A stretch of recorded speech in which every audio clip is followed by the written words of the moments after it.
เมืองบริคันแขวงบริคำไซเจ้าได้สำเร็จการจัดกองประชุมใหญ่ผู้แทนองค์คณะพรรคเมืองครั้งที่ 8 ขึ้นอย่างเป็นทางการ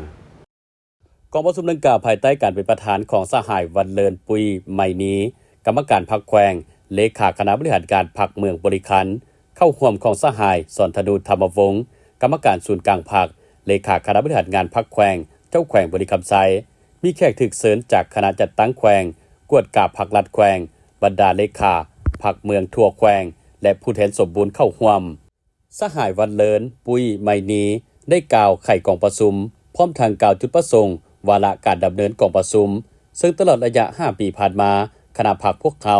พร้อมกับประชาชนบรรดาเผ่าภายในเมืองบริคันได้ตั้งหน้าเสริมขยายมูลเสือแห่งความสามัคคีความเป็นเอกภาพและความบุกบืนก้าวขึ้น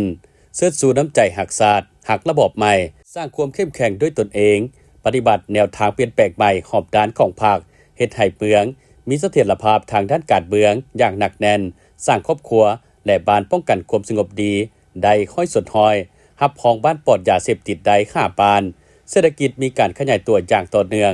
ในระดับเฉลี่ย 6.46 ส่วนหอยต่อปีเก็บรายขับเข้างบประมาณบรรลุ 44.64 ตื้อกีบปฏิบัติรายจ่ายทั้งหมด 162.64 ตื้อกีบเท่ากับ 77.61 ส่วนหอยและอันที่พ้นเด่นแม้นการแปลงทางเที่ยวได้2ฤดูกวมเอา 95.45 ส่วนหอยก่อสร้างทางเบตงได้18เซนมูลค่า 11.18 ตื้อกีบติดตั้งไฟเยืองทาง243สุดมูลค่า364ล้านกว่ากีบการสร้างบ้านเป็นหัวหน่วยพัฒนา4ด้านปฏิบัติได้ 95.45 ส่วนหอยครอบครัวพัฒนากวมเอา 91.24 ส่วนหอยประกาศหับของบ้านห้วยคูนเป็นตัวเมืองในชนบทได้สำเร็จคุ้มครองชีวิตการเป็นอยู่ของพนักงานทหารตำรวจและประชาชนลาวบรรดาเผ่าทางด้านวัตถุและจิตใจ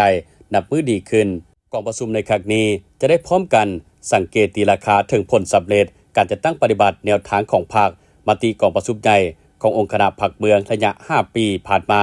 และจะได้คนครัวตกลงเป็นเอกภาพหับพ้องเอาทิศทางหน้าที่การเมืองในสปอร์ตหน้าและจะดำเนินการปลดบัตรเลือกตั้งเอาคณะบริหารงานพรรคเมืองบริคันสุดใหม่และการปลดบัตรเลือกเอาผู้แทนสมบูรณ์สำห้องไปควมกองประชุมใหญ่ครั้งที่ 8 ขององค์คณะพรรคแขวงบริคำไซ